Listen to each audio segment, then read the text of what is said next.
As soon as the tissue has been fixed and the bones and the teeth have already been decalcified, it is necessary to remove the fixative and the water from the specimen and replace them with dehydrating fluid in preparation for impregnation. Dehydration, this is the removal of intracellular and extracellular water from the tissue after fixation and prior to impregnation. The solutions that we are going to use here are what we call dehydrating agents.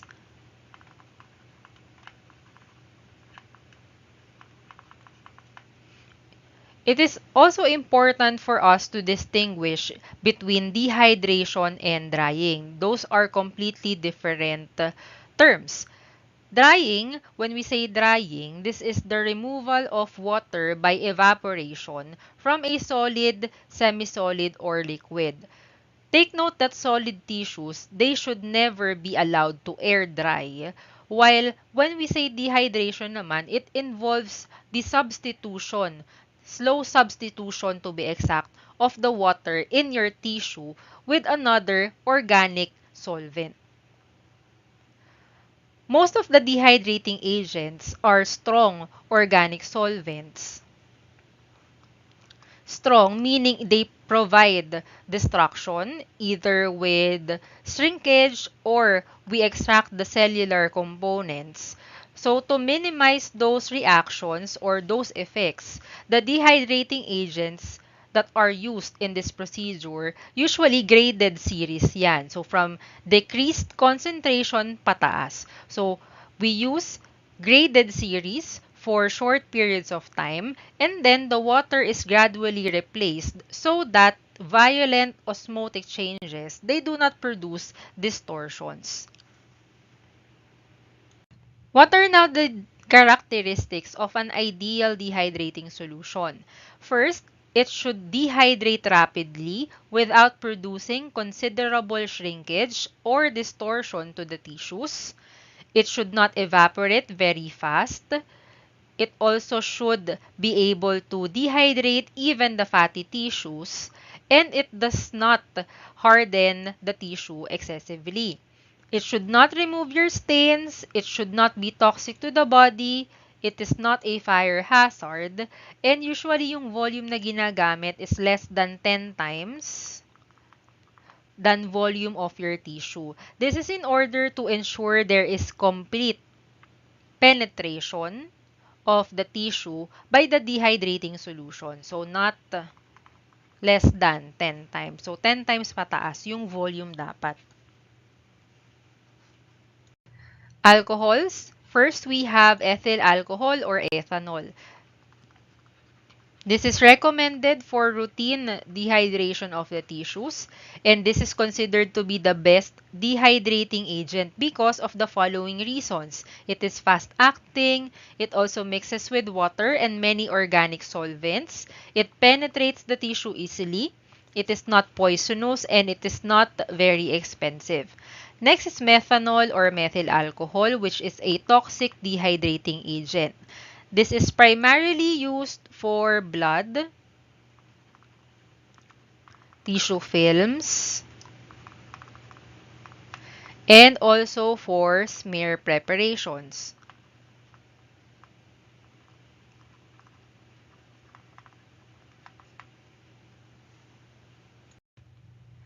Next is butyl alcohol or butanol. This is slow acting, but its advantage is that it produces less shrinkage and hardening than ethanol.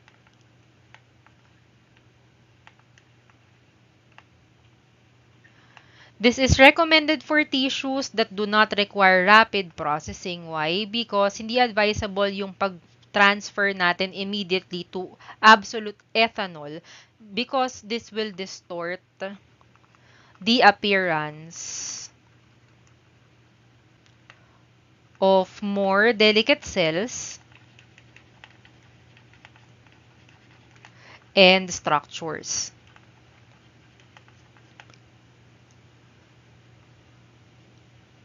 So generally, Dehydration process, it starts by placing your previously fixed specimen first in 70% ethyl alcohol in water. After that, we progress through 95% ethyl alcohol to 100% or absolute na ethyl alcohol.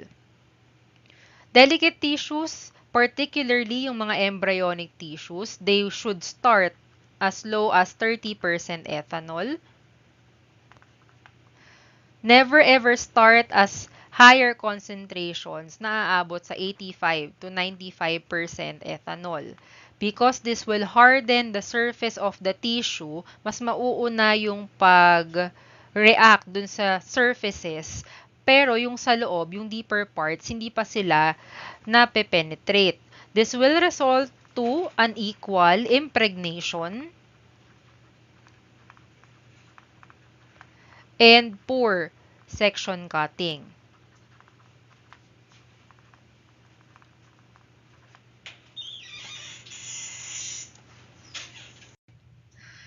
Now, the strength of your initial alcohol required in each concentration is dependent sa size, also the nature of each tissue, and the fixative that you have used.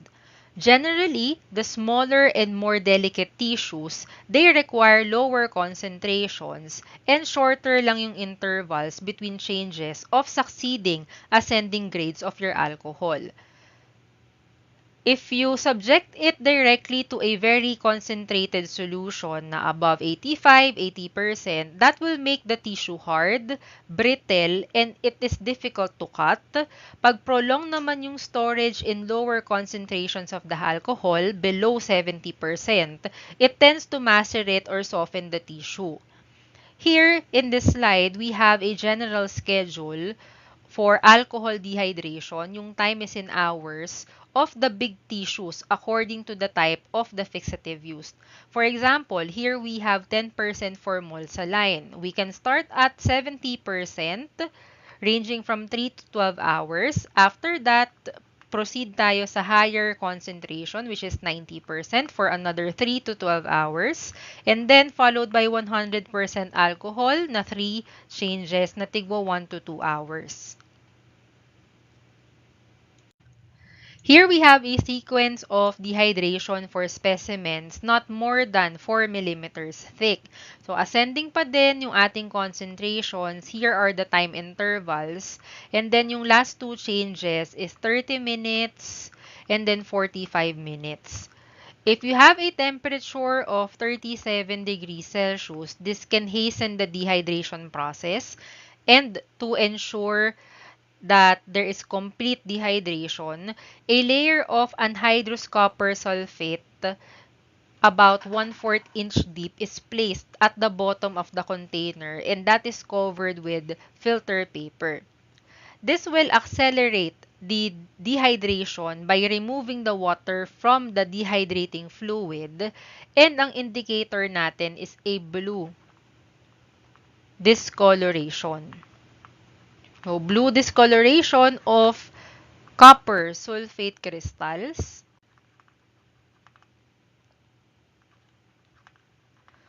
Will indicate full saturation of dehydrating fluids with water. Alcohol will be discarded after and changed with another fresh solution. Advantages ng ethanol, as mentioned earlier, no, non-toxic, miscible yan with all proportions with water, little lang din yung shrinkage, if graded yung alcohols na gagamitin. It can also be used sa ice, embryos, if again graded yung alcohols natin, ascending concentrations yung gagamitin. This is fast-acting. It is considered as the best dehydrating solution. It is also reliable and appears to cause lesser extraction of cellular components in general than your other agents. As for the disadvantages, it can be expensive, and then long periods in the absolute ethanol will cause excessive shrinkage and also hardening. It can be difficult to obtain, and it extracts methylene blue, and other thiazine dyes from the sections. What else? It extracts more lipids than acetone. It may cause also more shrinkage of your specimen. It can react to unreduced osmium tetroxide and only slightly miscible ito sa mga resins.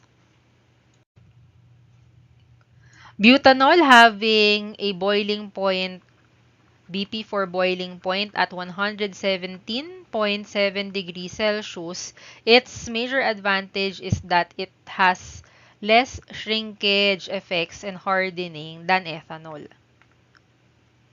Disadvantage would include it is odorous, slow acting, low periods of infiltration is necessary, and low yung dehydrating power.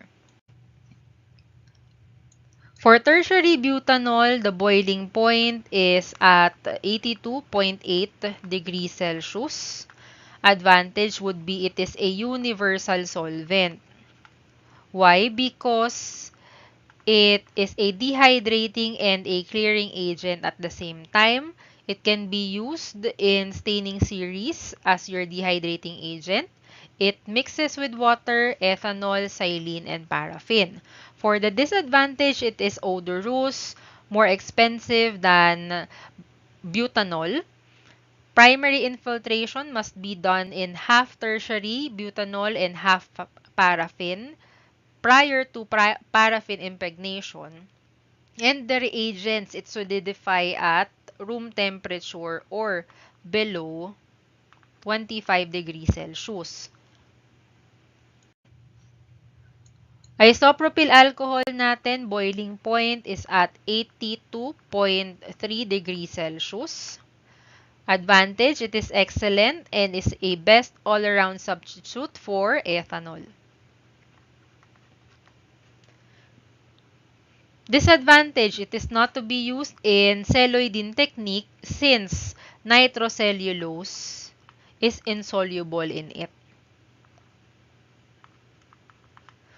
It cannot be used for preparing your stain solution since yung dyes, they are not soluble in isopropyl alcohol. Pentanol, also known as amyl alcohol, its boiling point is 128 degrees Celsius.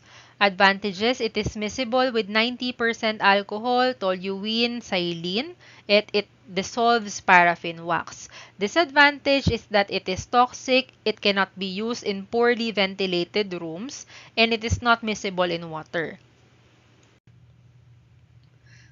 Acetone boiling point is 56 degrees Celsius. It is for urgent biopsies and it dehydrates in just 0.5 to 2 hours.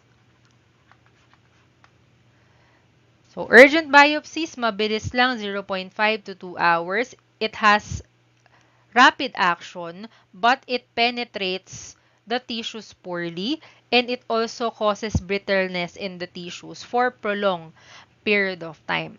It is not recommended for routine dehydration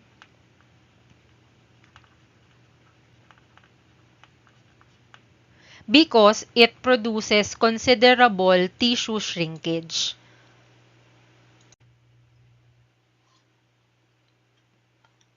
It is less expensive than ethanol. It does not extract methylene blue, less shrinkage than ethanol, and it is not reactive with osmium tetroxide. For the disadvantage, it is easily contaminated with water that results in incomplete dehydration. For uranyl acetate naman and phosphotungstic acid, they are only soluble in dilute solutions of acetone. And yung volume medyo madami yung kailangan, at least 20 times than that of the tissue. Dioxane, this is also known as diethylene dioxide. Its refractive index is 1.42 and the boiling point is 101.5 degrees Celsius. This is an excellent dehydrating and clearing agent because it produces less tissue shrinkage than the alcohol dehydration. But aside from being expensive, the main disadvantage of this agent is it is dangerous. The vapor from this solution produces a cumulative and highly toxic action in man, so it should not be used routinely. The laboratory room, if this is used, should be well ventilated and all the residues should be washed down the sink. It should never be recycled because there is a risk of creating explosive peroxides. Here is an example of a time schedule for dehydration using dioxane-Graupner's method. So, meron lang siyang tatlong changes ng pure dioxane solution. First two is having 1 hour. The last is 2 hours. After that, continue na sa impregnation with wax, 15 minutes. Second change is 45 minutes. Then the last would be 2 hours. After that, pwede nang mag-embed in your tissue mold and then cool it with water. In another method, the Weisberger's method, the tissue here, it is wrapped inside a gauze bag and then suspended siya in a bottle containing the dioxane and a little anhydrous calcium oxide. The calcium oxide here will absorb the water and the dehydration time is 3 to 24 hours. Next is Cellusolve, which is also known as ethylene glycol monoethyl ether. The boiling point is 156.4 degrees Celsius. It dehydrates the tissues rapidly, but be mindful of using this because it is combustible at 110 degrees Fahrenheit. This is toxic if it is inhaled. It is also toxic by skin contact and ingestion. And following exposure, the reproductive, fetal, urinary, and blood systems are particularly vulnerable to the toxic side effects. If it cannot be avoided, if it still would be used, the propylene-based glycol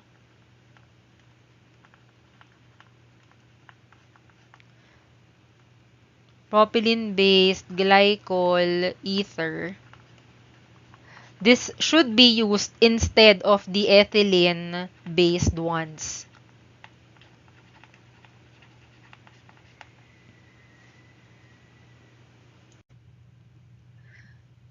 Triethyl phosphate, the boiling point is 215 degrees Celsius. This is used to dehydrate the sections and the smears following the stains. It removes water very readily and it also produces very little distortion and hardening of the tissues. Tetrahydrofuran, this is a reagent that both dehydrates and also clears the tissues because it is soluble in both water and also paraffin. As an advantage, it does not dissolve the aniline dyes, so it is giving improved results. Yung mga staining procedures, it has improved results with tetrahydrofuran. For the disadvantage, it is toxic if you ingest or inhale it. The vapors can cause nausea, dizziness, and even headache. Aside from that, it is an eye and also skin irritant. And yung prolonged exposure nito for about 6 months or longer, it can cause conjunctival irritation. So, because of that, and it also has a foul or offensive odor, the processing using tetrahydrofuran should be done in a well-ventilated room. After dehydration, your tissue is now essentially water-free, but it still cannot be infiltrated with wax because the wax and the ethanol, they are not soluble. They are largely immiscible with each other. So in between those procedures, we still have clearing, which is also known as dealcoholization. The agents used for clearing should be fully miscible with ethanol, wax, and also resins for mounting, which are agents that we will use later on in the tissue process. This is also used to remove the paraffin wax after cutting of the tissue. And this stage is called as clearing because aside from we are removing, we are clearing out the alcohol from the previous step, it somehow gives a clearer identity to your tissues. Yung clearing agents natin, it imparts an optical clarity or transparency to your tissue because of the high refractive index. Aside from those mentioned, it also removes fats, which are barriers for impregnation. Characteristics of the clearing agents, again, it should be miscible with alcohol. This is to promote the rapid removal of the dehydrating agent from the tissue.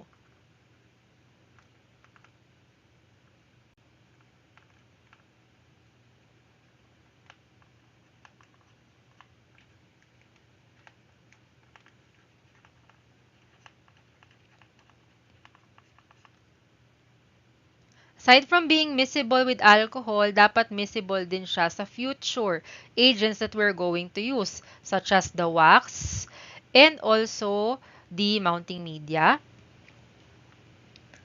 It should not produce excessive shrinkage, hardening, or damage to the tissues. It should not dissolve your stains or your dyes. It should not evaporate quickly when it is exposed in the water bath. And it makes the tissues transparent. The clearing fluid will low boiling points. These are more readily replaced by melted paraffin except chloroform.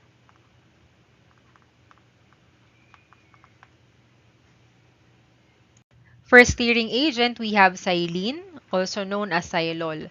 This is a colorless and most commonly used clearing agent suitable for routine histologic process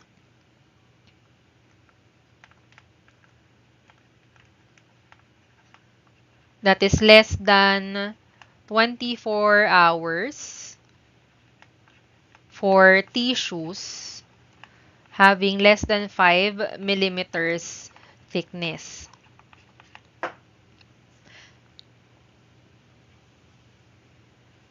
Other uses for overslipping, cleaning of your tissue processor. It is used to remove the synthetic immersion oil from microscopic objectives and recycling of your used slides. This is the most rapid. It clears within just 15 to 30 minutes. It does not dissolve celloidine and it is relatively cheap. For disadvantages, this is associated with products such as methylbenzaldehyde. It is also highly inflammable, so it should be stored accordingly. If you use it longer than 3 hours, it will make the tissue hard and also brittle. Aside from those, it causes considerable hardening and shrinkage of the tissues, so it is not suitable for nervous tissues and also lymph nodules. Xylene, it also tends to become milky when incompletely dehydrated tissue is immersed in this solution. Xylene can also irritate the eyes, nose, and the respiratory tract, so it is toxic. It can also cause dermatitis, and it is narcotic in high concentrations. Toluene is better at preserving the tissue structure, and this is also more tolerant of small amounts of water left behind in the tissues than your xylene. However, toluene is more expensive than xylene and it is also more toxic, so toluene is less commonly used. Clearing time takes about 1 to 2 hours. Benzene, this is preferred by some as a clearing agent in the embedding process of tissues because it penetrates and also clears the tissue rapidly. Its rapid acting time takes about 15 minutes to 60 minutes. So, since mabilis siya, it is for urgent biopsies. But as a major disadvantage, excessive exposure to benzene may be extremely toxic to humans and it can also become carcinogenic or it may damage the bone marrow that results to aplastic anemia.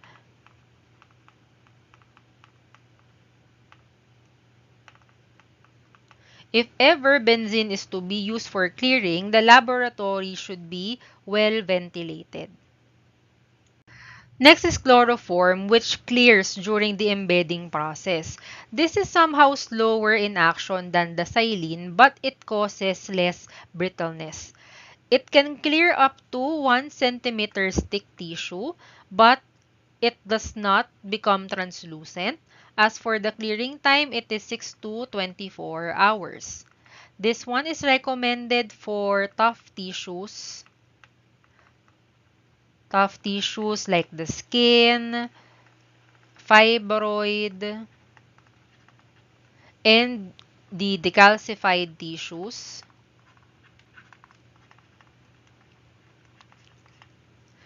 And it is also suitable for large tissue specimen. SPX for specimen. Disadvantage is again it is lower than xylene. It is toxic also to the liver after prolonged inhalations. It is also not very volatile in the paraffin oven, so it is difficult to remove from your paraffin sections. It can even produce considerable deterioration of the wax and the tissues. It tends to float in chloroform. So as a remedy for that, nirarap yung mga tissues with absorbent cotton gauze para sink or lumubog, pampabigat doon sa tissue section inside the solution. Cedarwood oil, this is used to clear both the paraffin and also celluloidine sections during the embedding process.